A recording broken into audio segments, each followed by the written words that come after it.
Hi, I'm Sarah. And I'm Jodie. It's our birthday. And it's our first podcast. It's time for a party. Cheers. Cheers. Happy birthday. Happy birthday. 1 year left until we're 30. 1 year left of our 20s. Isn't that scary? That's terrifying. So, we are embarking on this project together and hopefully not embarrassing ourselves too much. That's a scary thing, isn't it? Because we're still learning, so we're not going on here pretending that we know everything. So that is kind of, you are gonna slip up in some ways sometimes, say the wrong thing maybe we'll think we're on the right path, and then a year down the line we say, actually that was rubbish. We should be doing this instead. It's kind of like a diary, really. So the whole point of the podcast is to record our efforts to turn what is a creative hobby into a creative career, and that is something that a lot of creatives, no matter your field, struggle with. The inherent nature of being a creative is being self-employed, is to be freelance, is to go and be your own boss and do your own thing, which means setting your own deadlines, setting your own goals, and there's so much that you can do. It's like overwhelming to start with, to know what to do. And we are both doing that in two different ways. We're both tackling this creative career problem in two different ways. Two of the many ways and many possibilities that there are. It's hard because you think that you'll be able to just find the right answer and just go with it, but it's not the case. You've got to adapt to what works for you and find a system that works for you, and routine, and find pathways that you're going to be successful at, and not try and fit yourself into what someone else is doing. Because I think it's really easy to compare yourself to other artists, other successful artists. You can magpie ideas, but I don't think you can just kind of mould yourself into their format and expect it to work. You have to find your own. There's an element of experimenting there. That's really true. If you think about the vast variety of different ways that you could be a creative, ways that you could be an artist, the different methods that you can use, it's the same with the variety of ways that you can make money as an artist. There's so many different options, and you need to decide what fits with your own creative practice, what inspires you, how you can make art, how you can do something and enjoy it, and also your life at the time, what your other commitments are, what your availability is, how much time you have, because it's very, very, very rare for someone to launch their creative career and go straight into being a full-time artist. It's very often that you start with the small and you inch up, and eventually your full-time job might become a part-time job, and you might give up that job entirely and your art takes over completely, or you might never give up the full-time job. It just sits alongside everything else you do. There's no one right way of doing it. And I think to make it manageable, you should inch it, like you said, or drip feed things into your routine, rather than go gung-ho expecting it to be successful straight away. I'm gonna make thousands of pounds. Yeah, because you're just setting yourself up to be disappointed and feel a bit disheartened and probably end up giving up. You need to recognise that it is a long process. You've got to build your creative practice and build your own skill set and find what works well and what doesn't work well, and keep that momentum going. So making it manageable is the same as habit forming, isn't it? I would say whatever you expect the process is going to take, from you starting to you just thinking about it, just thinking this is something I want to do. I quite like, I don't know, making movies. I quite like doing photography, and you actually starting to get paid for it. Whatever length of time you think that's going to be, double it, because it's going to be so much longer. You also might find it's not going to end up looking the way that you thought it was going to look. No. You may end up starting with that goal and then find actually you find more joy, more enjoyment out of doing something else, or you're more successful with doing something slightly different that's on a similar path but not the same. So you've got to be open to things changing and adapting to that. Oh yeah, as our dad says, you go around with your hand like this, not like this. Yeah. Be open to opportunities. They might not always be right for you, but listen to them and try them out and test them out. But before we get ahead of ourselves and start putting the world to rights, maybe we should explain a bit about who we are, why we're doing this. So we are Sarah and Jodie, and we are twins. Twins who have always been creative. If you ask our parents, we've been drawing and making stuff since we were tiny. And both of us took an interest in art right through our teenage years. We studied it at school, but both of us made the decision to do something else when we went to university. Your degree was a little bit more linked to it than mine was. Yeah, I think it was that kind of feeling that going into an art career wasn't going to be a possibility, that you couldn't earn money off of it. And I think that's still a very prevalent thought at the minute, that it's not a real job or a sustainable income or career. The artists are always starving. So I didn't really personally spend much time considering it, because I didn't think it was going to be a successful choice for myself. Yeah. I knew going into career options I wanted something that was going to give me security and a regular, pay every month that I could live off of and get a mortgage and all of that with. I didn't realise how much choice there were as a creative to build an income for yourself in that.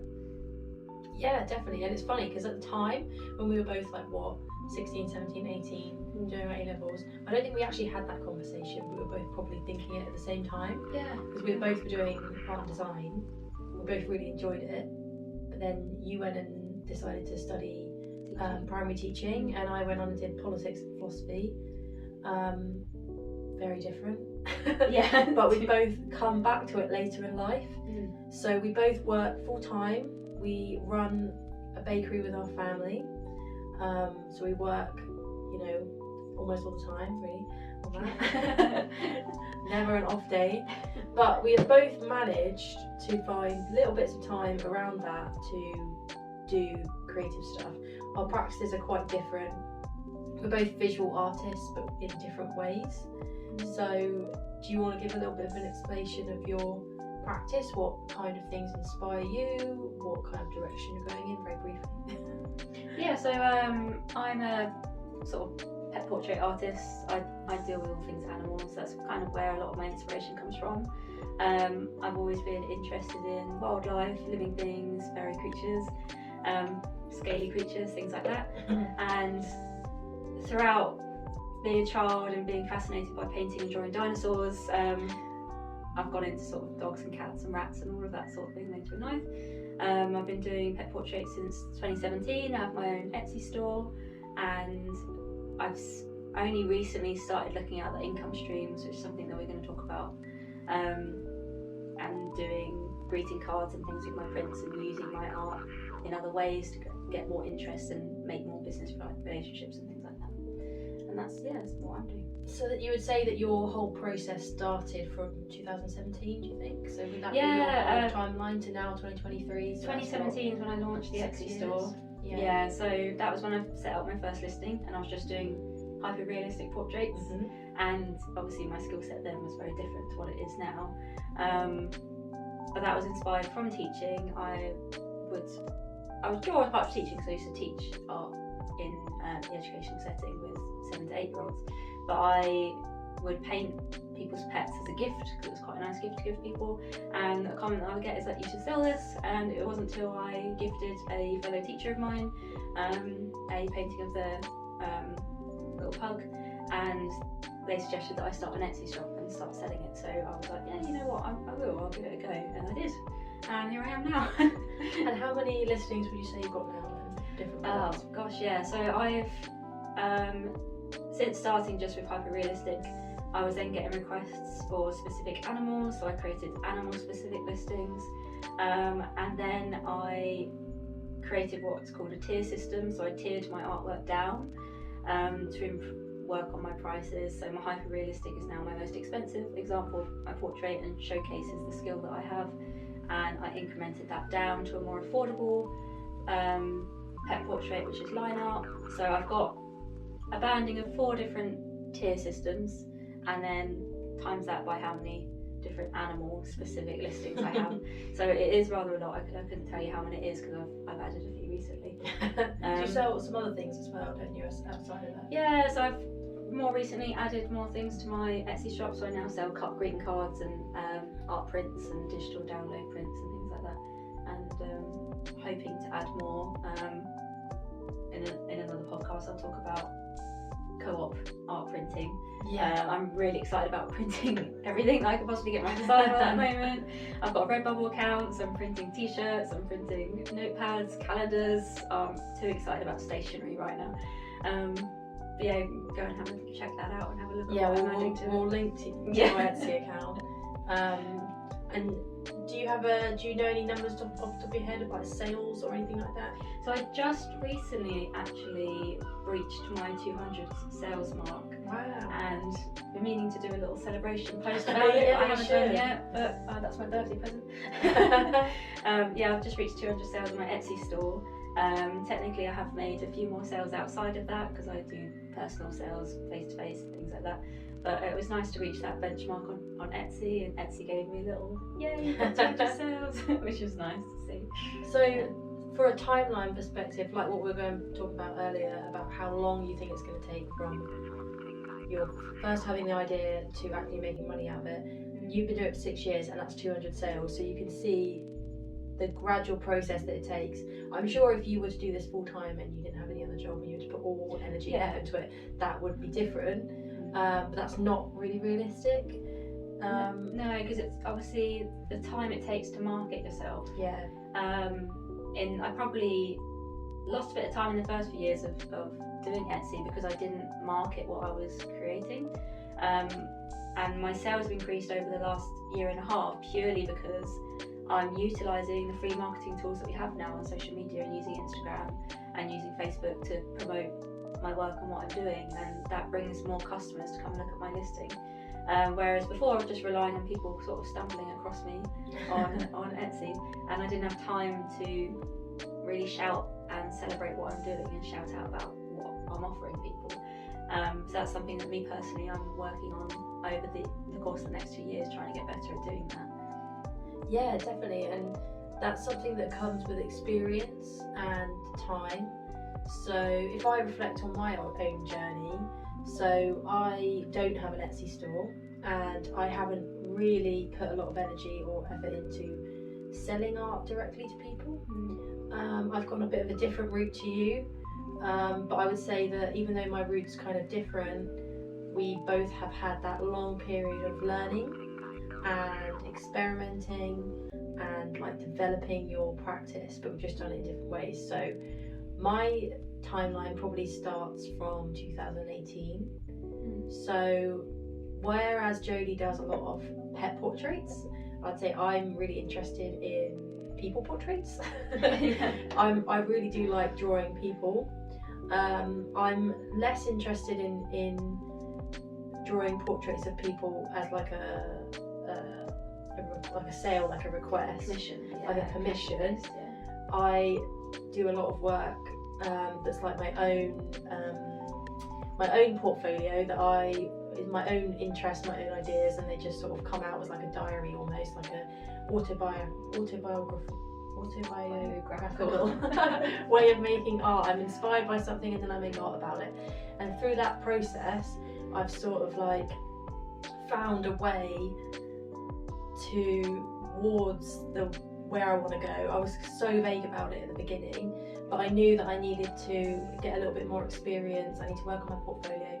So from 2018 I just started talking to local artists, local art organisations, just sort of seeing what other people were doing, getting, just chatting and getting inspiration from that, looking at opportunities. I got funding to do a project very early on in my career, and that sort of like steered the direction that I've taken, because it encouraged me to look at women on the Isle of Wight, and so now I'm quite interested in like personal stories of people. I find people really interesting, and that project influenced me a lot. But out of that project, I developed my portfolio, and then I went back to university to do a master's, and I did a master's in illustration through Falmouth University, and I did it online, and I did it while working full time, and that was an experience really, trying to fit that all in.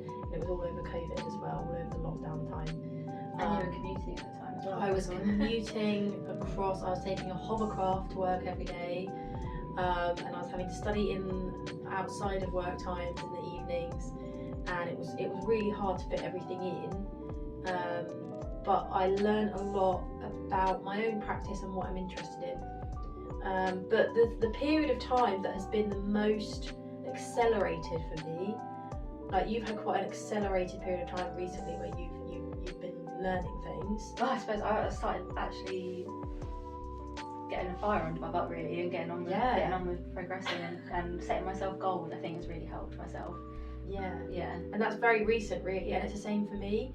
After I graduated, that period of time after I graduated where I had to find my own motivation for something, it wasn't about finishing my degree anymore, it was about creating my own goals. That's when I started really putting energy into it, and it accelerated, and it's just sort of snowballed from there. So since then I was awarded about £10,000 from the Arts Council for the Developing Your Creative Practice Fund, and that was my first ever application. I wrote it in a week, which I do not advise doing, do not do that. And I was successful, and that is really rare to do that because normally it takes a lot of preparation and it's a very competitive grant process, and that has really enabled me to spend a lot of time focusing on what I want to do, working out that big question: what kind of artist do I want to be? Why do I want to do it? Before I could start making those plans. So when I first started, way back in 2018, when I thought I'd like to do art as a creative career, that was my first thought about it. It's now 2018, 5 years later, and I still don't make money as an artist. Well, apart from grant funding. Yeah, well you do have the odd commissions and things like that. I've had my first proper commission now, so that's 5 years. So I guess my point is 6 years, 5 years, expect it to take a long time, and that is okay, and it's a good thing, because as a creative you spend years developing your practice and experimenting, and it evolves over time, and so you shouldn't see it as I'm not an artist now, I'll be an artist then, and then that's done. You're an artist from the beginning and you evolve over time. You put a lot of hours into honing your craft. Definitely. And I think that's just as valuable as making money from the offset. I mean, you want to get the experience of being an expert at what you're doing before you can start sort of charging people for what it is that you create. Yeah. And we were talking about this earlier before we put the recording button on, about why making money is important as an artist in the first place. Aside from the fact of having money in order to survive, what do you think is your motivation to make money from this craft? What makes you want to sell it to other people, and why did you want to do that in the first place? Because we both have jobs, we both have full-time jobs, we can survive without this. Yeah, you would technically need to have it. We don't technically need to do it. Why do you want to do it? Well, what we were talking about earlier is that if you're, as for me, for example, sitting in my conservatory creating art, it doesn't feel real unless somebody's recognised it as a worthwhile piece of art that they actually want in their home. For everyone not watching the YouTube video version of this, our happy birthday banner has just fallen down. So that was it. Sorry, you really interrupted. Oh, we were talking about validity. It makes you feel valid, and it sort of gives you recognition for what you've created. The fact that someone out there has thought that your art is good enough to have in their home, and that's such a rewarding feeling. I've had a bucket list that I set right at the beginning, like sort of middle school, about what I wanted to achieve. And one of those things was selling my art, because I felt that it would be such a great rewarding feeling to know that someone's chosen what I've done and wants to display it in their home. And well, my bucket list was always to sell one piece of art, so I feel quite good that I've got to 200 now.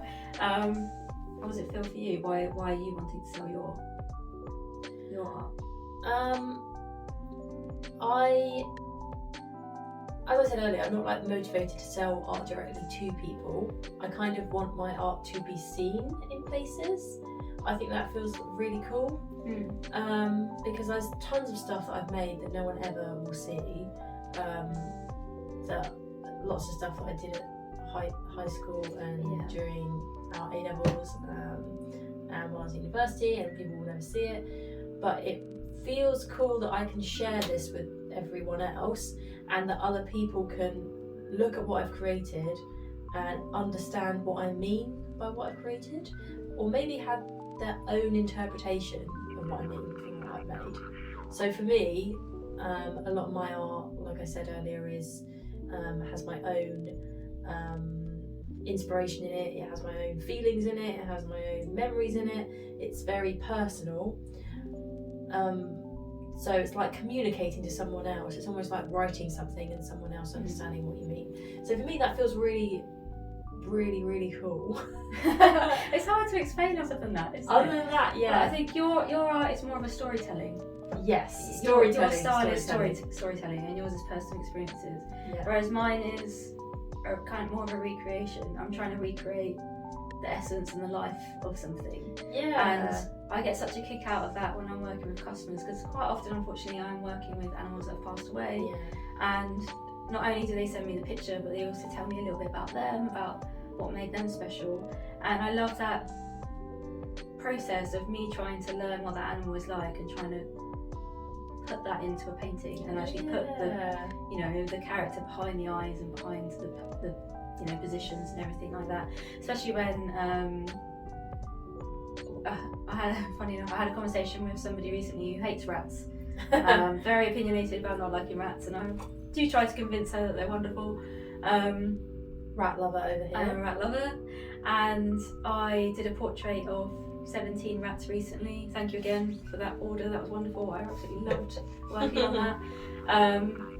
But that's 17 different personalities all in one to picture. fit into one portrait, and a lot of them visually looked very similar, because obviously you have your hooded rats and everything like that, but I had to make sure that each one of them stood out in their own light of the character that they were. And Susie, who hates rats and doesn't understand that they've got lots more to them than just their tails and everything like that, I showed her the picture at the end, and she was surprised by how much you could see what each character was like from what I'd drawn. Yeah. And it's hard to describe how you capture that. You just kind of, if you feel it yourself as an artist, someone else is probably going to feel it too. Yeah. And someone else might look at it and just go, ew. But hopefully the owner, it's personal to them, and they knew every single pet and loved every single pet that's in that portrait, that they can see the characters that are in there. And I get such a kick out of doing that, and it feels good to know that I can do that, especially as a lot of those rats might never have met each other, because unfortunately they don't live very long lives, and they would never have had an opportunity to all be photographed together. So it's something that I have a power to do as an artist, is to draw them all in and join them together in a portrait, and it just feels good. And it's not just about making the money for me, it's that job satisfaction that you get out of it. And if I could spend my whole, all of my work time doing that, I would live a very, very happy life. And that's the goal, isn't it? Is to find something you enjoy and make that your career, make that your something that you get money out of.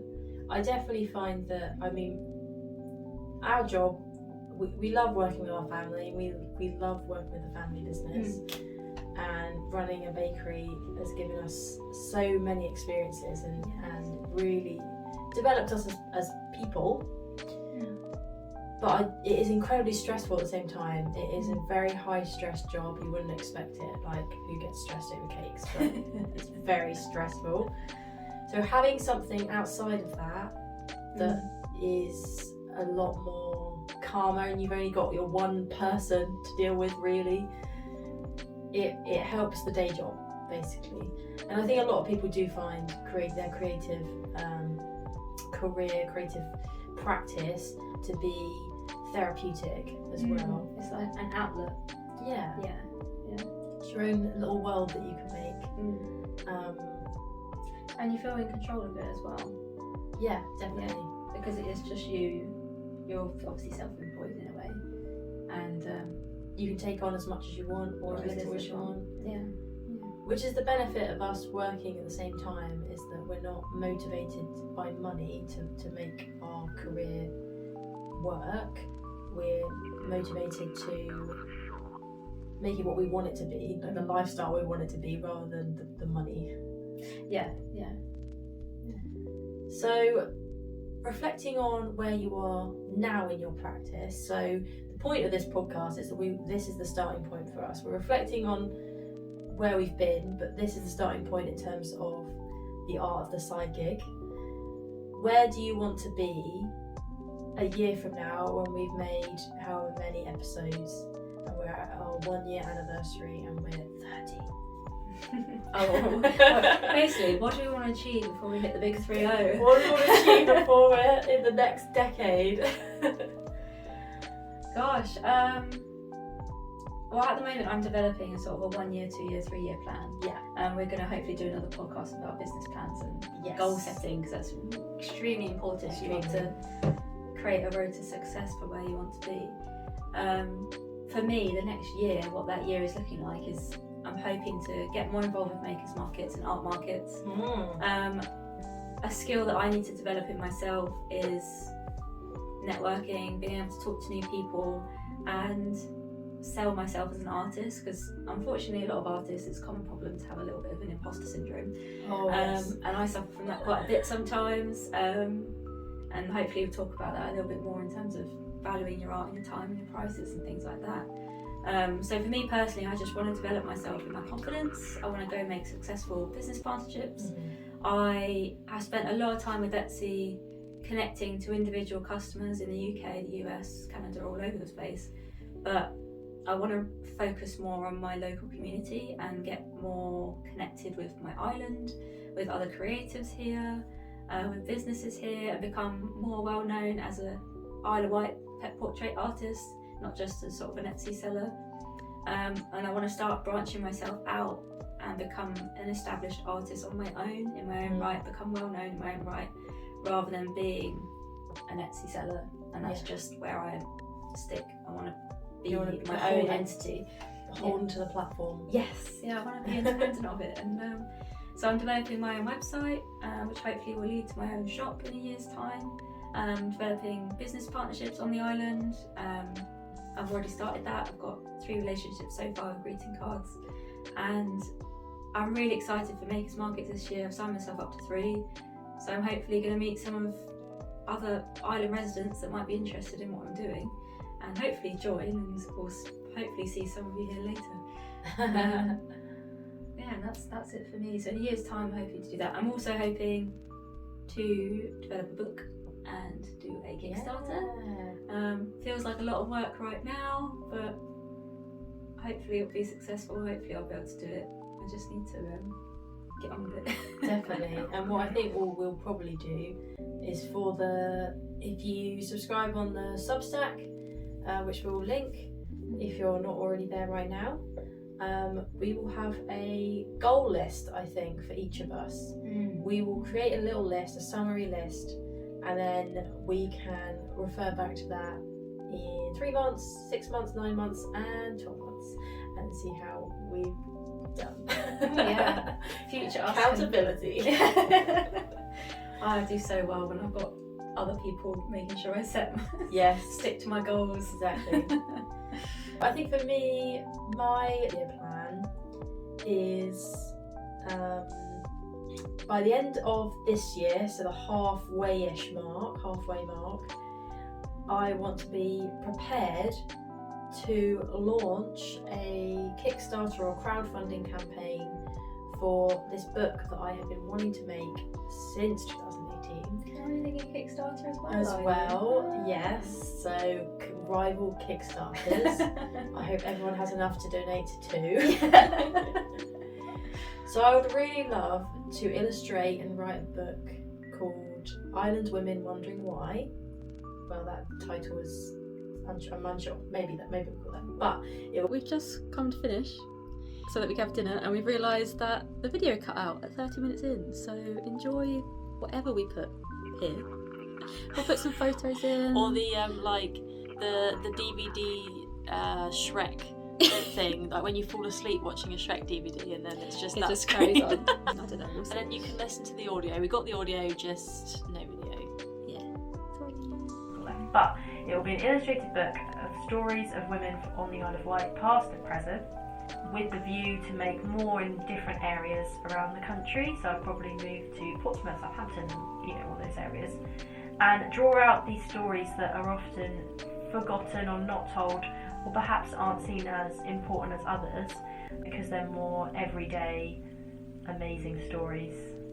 People who are impressive but not impressive enough to make the news, but should still be worth remembering. So each story will be accompanied by a illustrated portrait. So in 2024 I want to start on that project.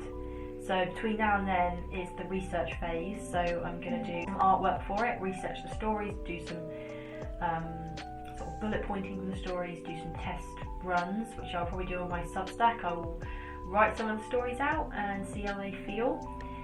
And I will also research publishers and go to publishing fairs.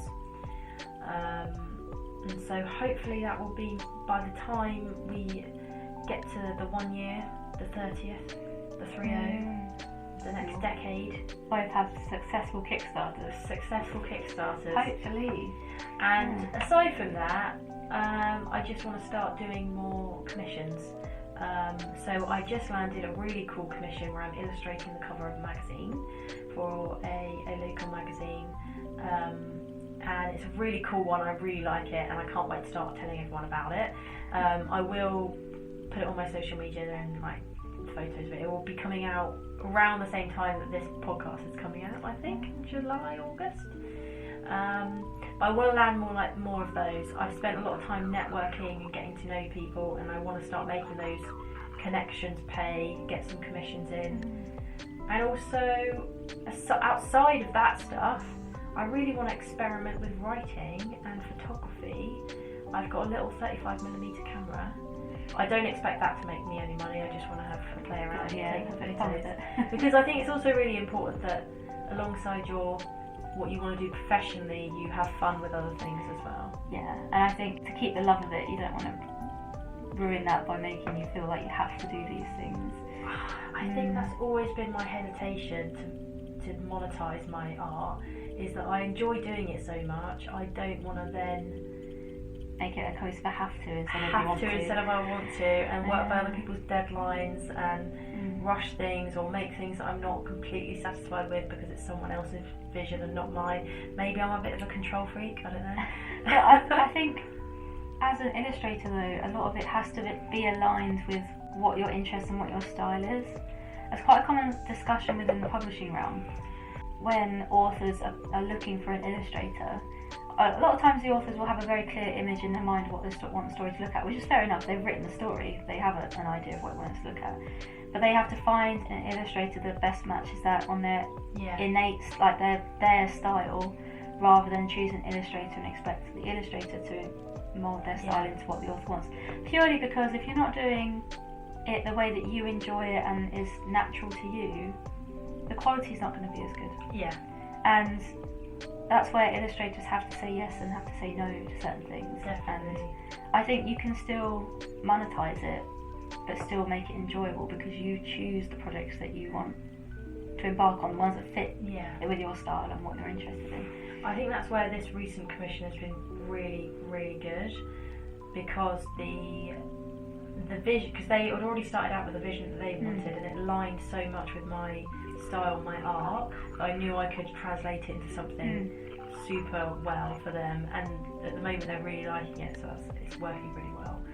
For me, I want to drive my practice by what interests me and what inspires me, not what I know will make money, which is why the side gig part of it is working so well for me at the moment, because I don't have to make money from it. I don't have to. You don't have to live I off don't of what have you're to be making. super commercial with my work. I can just find my style and then wait until I find people who want to buy that style. I think that's important because as long as you value your skills Yeah. and what you put out, you're gonna find customers that value that. Yeah. You're going to attract people that recognise your art as something that's worthwhile and is worth money. So I think it's better to do it that way around rather than trying to fit yourself into what Yes. is other people are doing. Yeah. Because it doesn't come across genuine, and I think customers will see that if your heart isn't in it. Yeah. Because artist is an expression of what you're interested in. Yeah.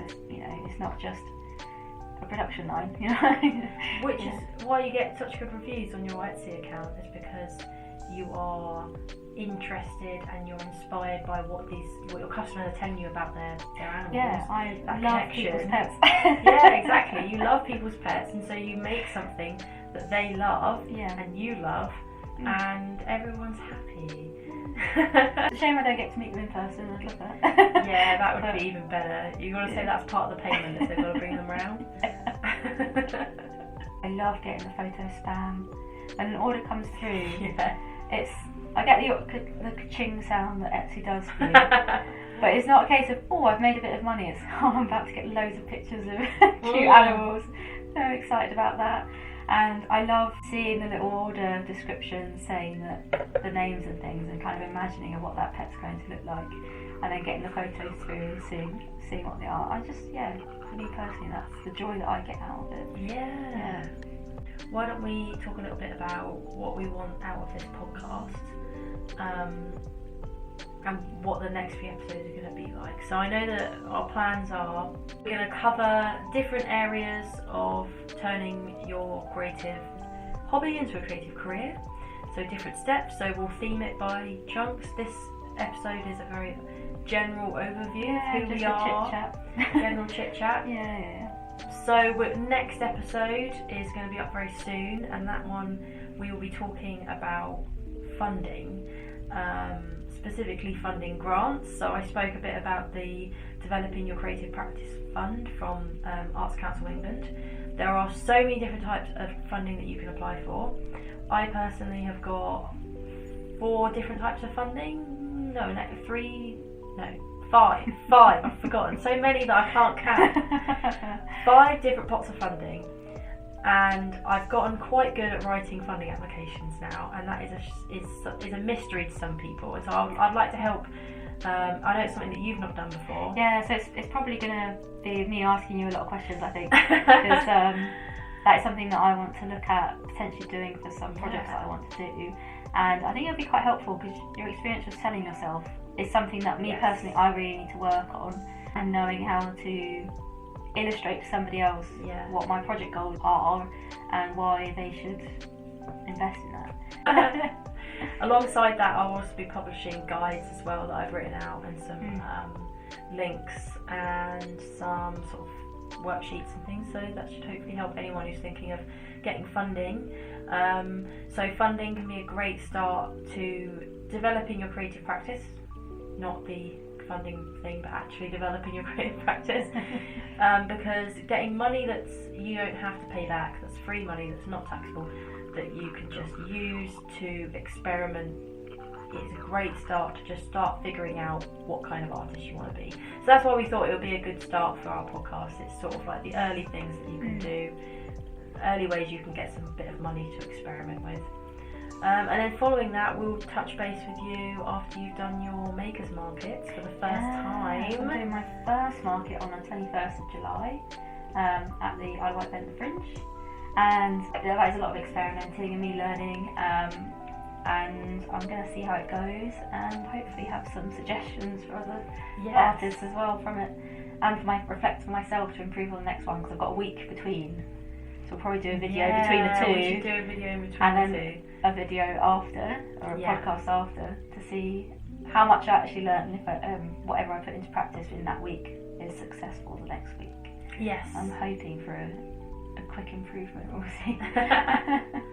So in summary, if you are a creative and you're looking to take your career to the next step.